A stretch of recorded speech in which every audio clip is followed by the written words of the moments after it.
Hello, and welcome to the Professor Podcast with Ruth and Claire. Each episode, we talk about a particular topic in the life of a professor. We are tenure-track faculty members in the sciences, working at a primarily undergraduate university in California.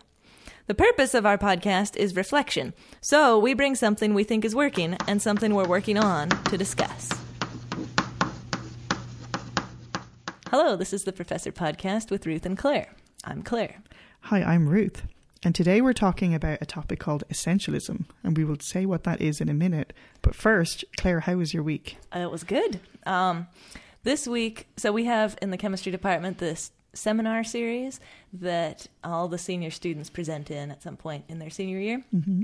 And as you know, because you've presented in it, we have some faculty present at the beginning. Just showing them how it's done. Exactly. Awesomely, yes. Yes, exactly. So today I gave the seminar, and one of the things that stood out to me was I had to write an abstract in advance. And for some context, this semester I'm also teaching a class where they have to write formal lab reports, and I'm very strict about how they write abstracts. Oh, no. So I wrote my abstract, and then I thought, hold on.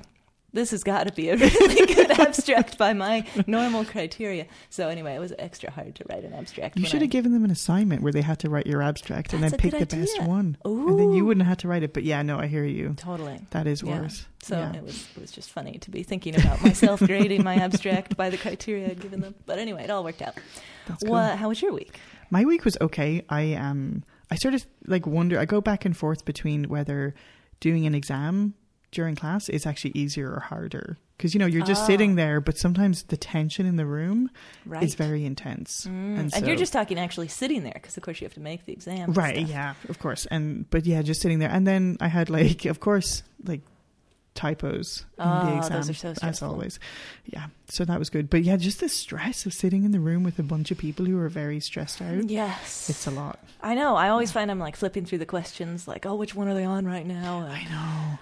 How would it feel to be reading this one for the first time? Yeah, and no matter how many times I tell them, can you please ask me questions in your very quiet indoor voice? You always get some, and they just come up and booming out these questions, and so that's always a bit awkward. They're probably so distracted because they're taking an exam. They do. They get very absorbed in it. Yeah. Okay, so are you ready to give us our quote? Sure. So the quote is from Dr. Brennan, who is a professor, I believe, on the show Bones. Oh. Have you ever watched that show? I have watched that show. And just fact that in a previous episode I mentioned my very favourite show is Buffy the Vampire Slayer. Uh-huh. And the detective, is it Booth? Uh-huh. He is a main character in Buffy the Vampire Slayer. Well, there you go. There you go. Further motivation. Right. Okay, Further motivation. I'm just derailing your quote. No, it's fine. So Dr. Brennan, if you don't know, is kind of a... standoffish. She's very much about the facts and about logic. And so anyway, this quote is, she says, "I don't like to know my interns' names until I've had a chance to judge their performance." And so she was saying that in a very, I'm not interested in your name kind of way, which is very, standoffish. But it reminded me of a couple things, including grading exams. I prefer not to know who's I'm grading, because that does bias me.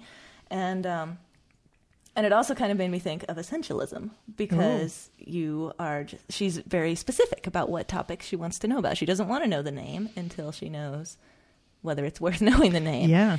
So anyway, I thought it was interesting. That is also really interesting about the names on exams. Oh, yeah. Because, I definitely... Makes a difference. Oh, totally. And I noticed when I've had 150 exams, there's no way I'm paying attention to that. You just cruise through each question. But I have noticed it on smaller class sizes. Right. And sometimes you can just avoid knowing the name, but if it's a too small class, you end up knowing. Yeah. So would you today give us a little brief description of Essentialism, and how did it come into your sphere? Sure. So Essentialism is a book by Greg McKeown. The subtitle is The Disciplined Pursuit of Less. And I just want to describe the cover to you. It has this squiggly line of craziness, and then it has a little arrow going to a nice circular lines of order. I just want to be in the order line. Yeah. And I read this book and just felt like it was, I think you said, speaking to your soul, but I felt the same way about it. it made me feel so much better about, I don't know, trying to handle lots of things at the same time.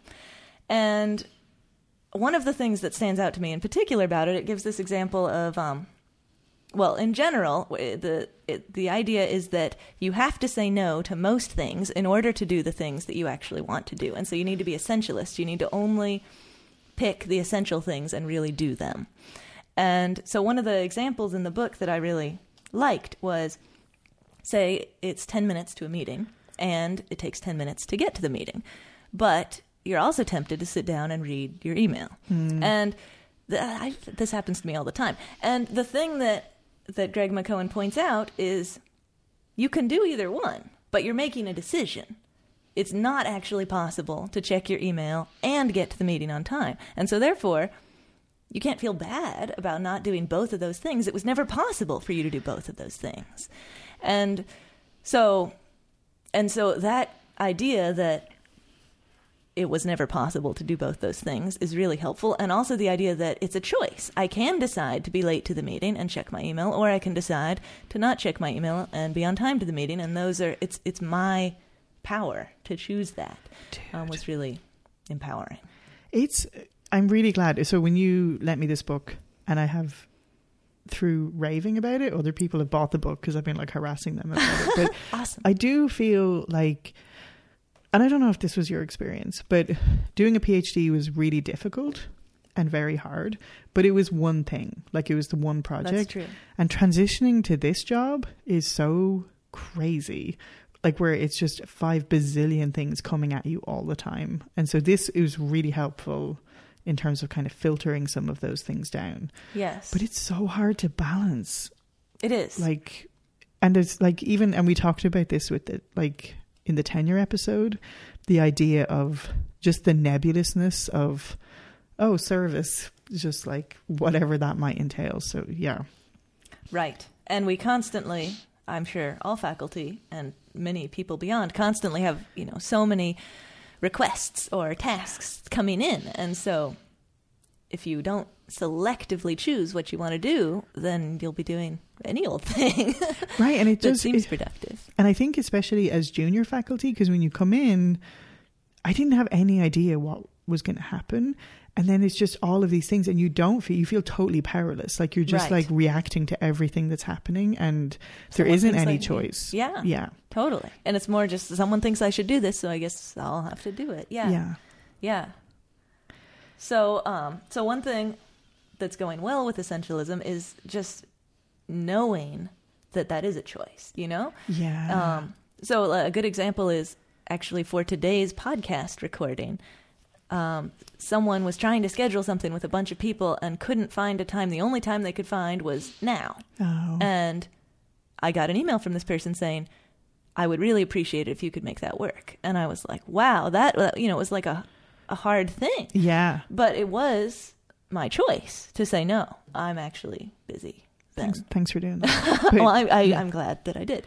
But yeah, and so the realization that it's not, I don't know, it's not possible to do everything.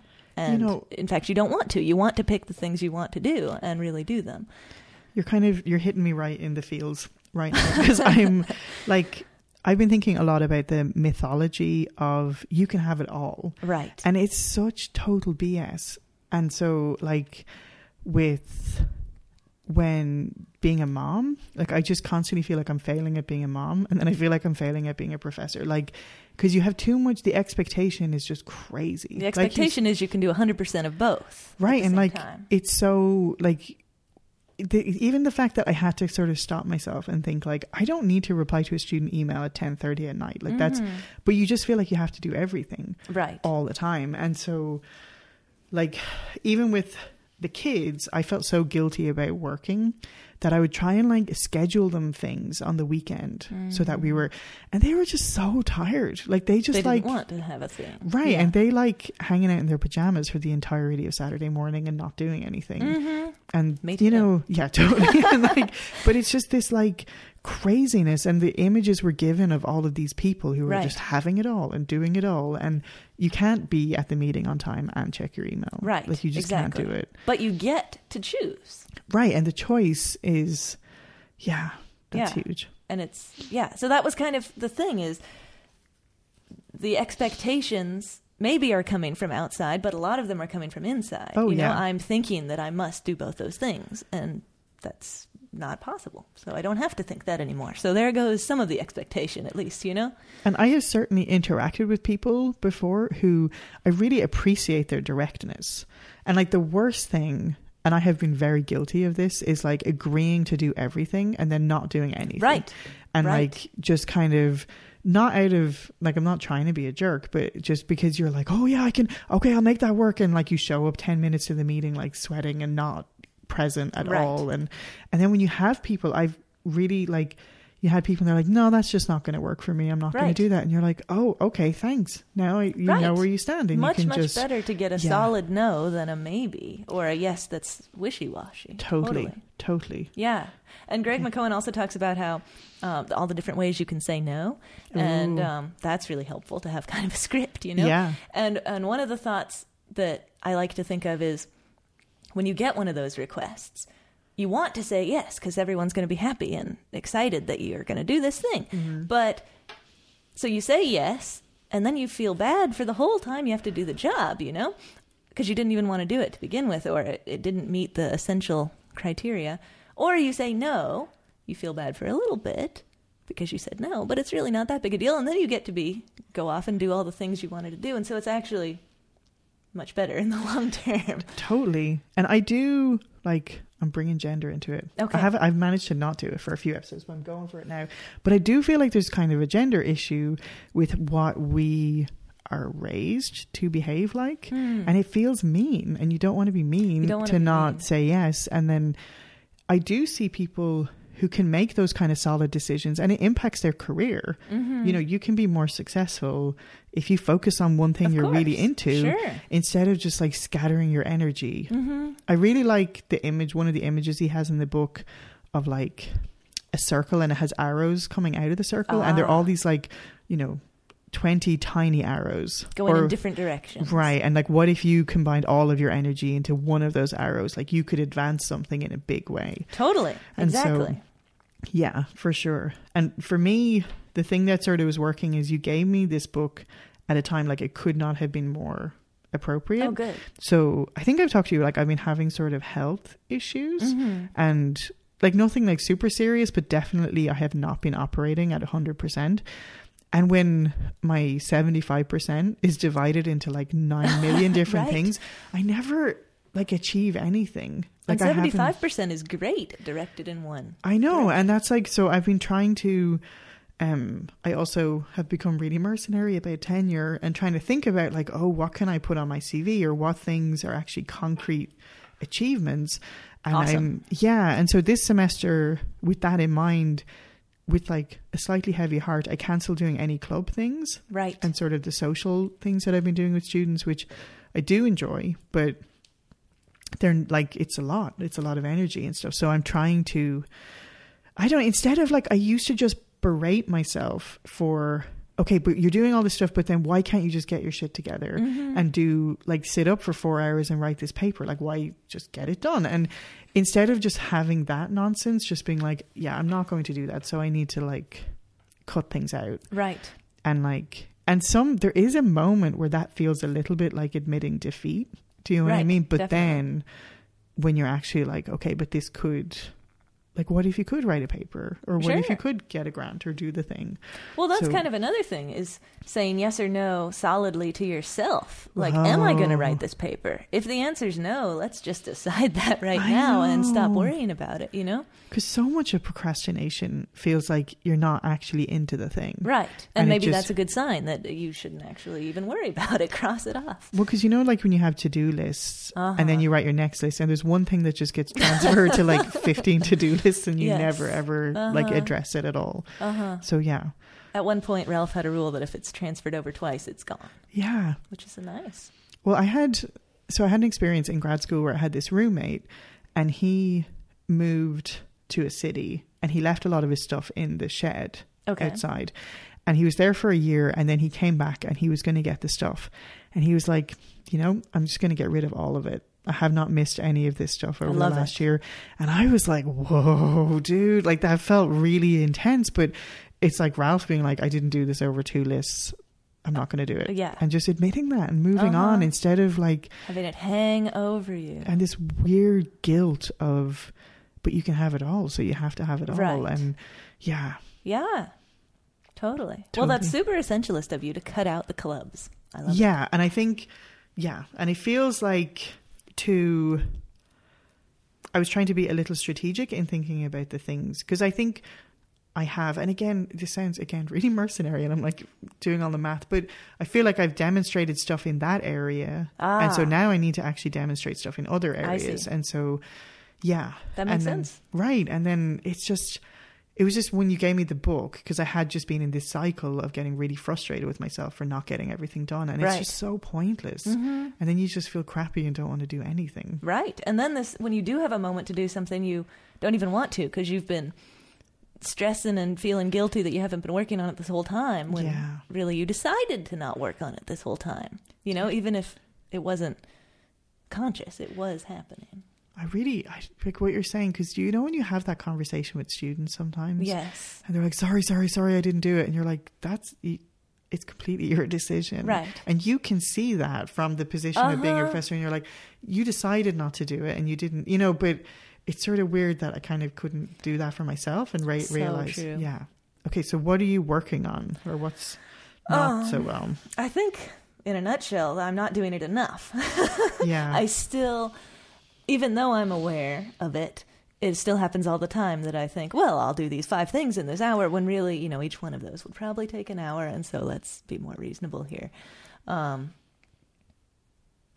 So I earlier this week had decided I wanted to work more on papers, or at least the data that will eventually lead up to papers. And I said, okay, great. I'm going to put 4 hours on my schedule every week where I'm going to work on the data. And, that did not happen. And so, you know, that's an indication that maybe I thought it was higher on the list than it really was. But it's also an indication that I need to be more intentional. Like, is it on the list? Is it not on the list? If it is going to be on the list, what is going off? Because clearly it can't, it didn't fit with what I currently had decided was on the list. But it could if I want to rank it higher. So I need to be more intentional about that kind of thing. Yeah. And things like, for me, that is kind of the just under the line, I always want to do it but never quite do it thing, is working on papers and data where I feel like I can't really push it off to students. I feel like I need to do it. And I do want to do it. And I always think, I'll just do it in the summer, but that's bad too, to just push it off into the summer. I think if I want to do it, I need to start doing it now. So I think I need, that in particular, but in general, being more essentialist, I need to decide, is it happening and is it not? And if it's happening, not just when is it happening on the calendar, but what is not going to happen. And that's the thing that's like what we're saying, right? Because we never talk about that. It's like, just pile on more. Right. And then it's always going to be a cost. Right. Yeah. Yeah. And the best thing would be to decide really intentionally, what is the cost going to be?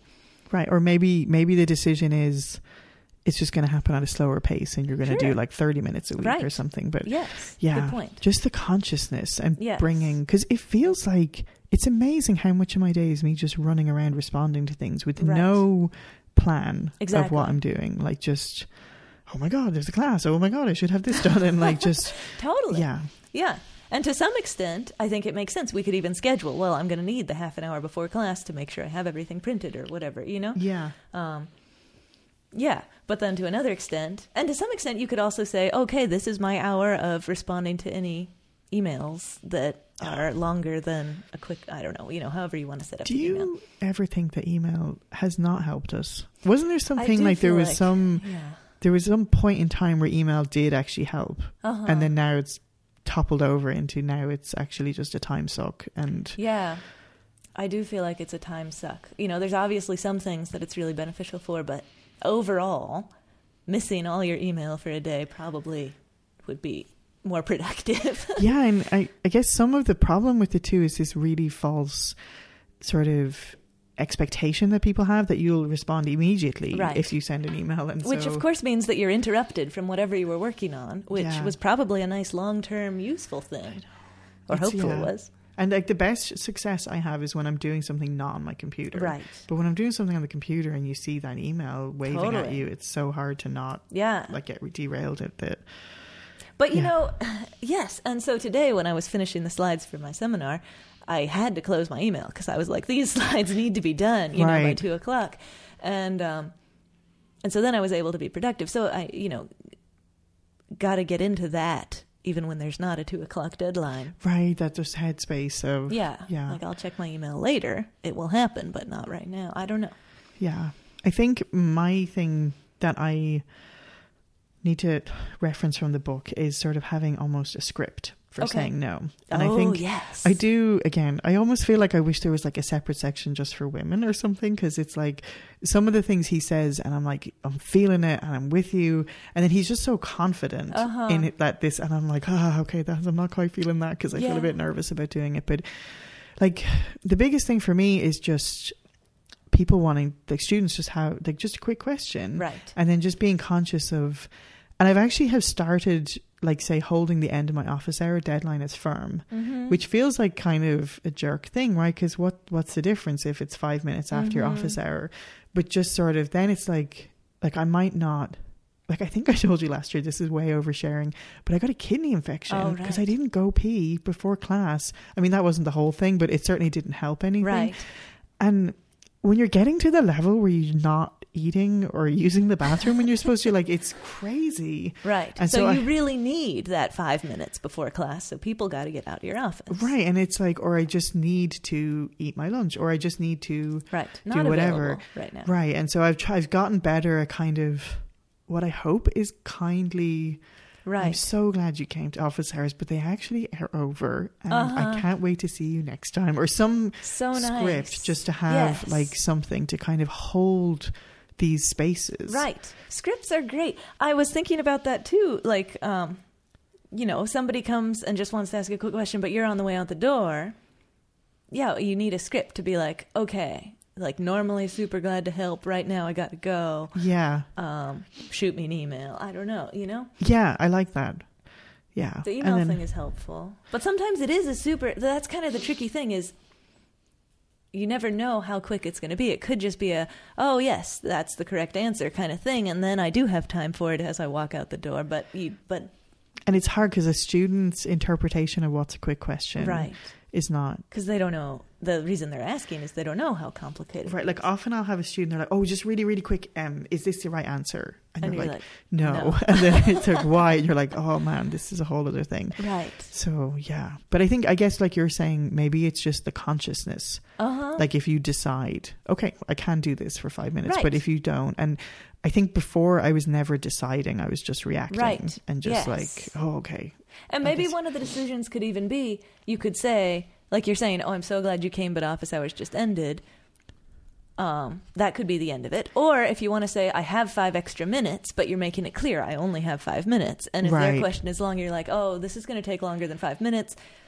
We either need to talk email about me it. or can you come back tomorrow or something. Yeah. I think being direct, as hard as it is the way to go. Totally. And it's interesting too what you're saying about the data stuff, because I had a kind of a schedule at the beginning of the semester, and then this week I was like really low energy and sort of like, well, maybe I'll just look at this newspaper instead online. And I think when all of the time sort of bleeds into each other, then you don't feel motivated to hold to the thing. You know what I mean? Because it's just kind of like, well, I'll just do it later and whatever. And it's weird if you don't hold that structure.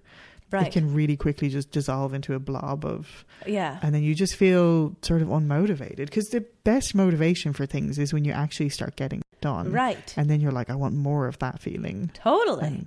And, soon as, and I mean, this is kind of a similar thing, just anytime there's something that's hard to start, but as soon as you start it, then you're going, and then you can keep going. So, intentionality. Okay, I like it. Cool. Yeah. Okay, well, thank you, Claire. Thank you for telling me about this book, and then thank you for further reflecting on it. You too. Yeah. And thank you, Ralph. Thank you, Ralph. Yes, and please contact us with anything you have to say We'd love to hear your thoughts about essentialism. We'd love to hear your thoughts about celebrity professors. And our email address is contactprofessorpodcast@gmail.com. Also, if we're not on your favorite podcast listening service, let us know, and we would love to get there. Cool. Thank you.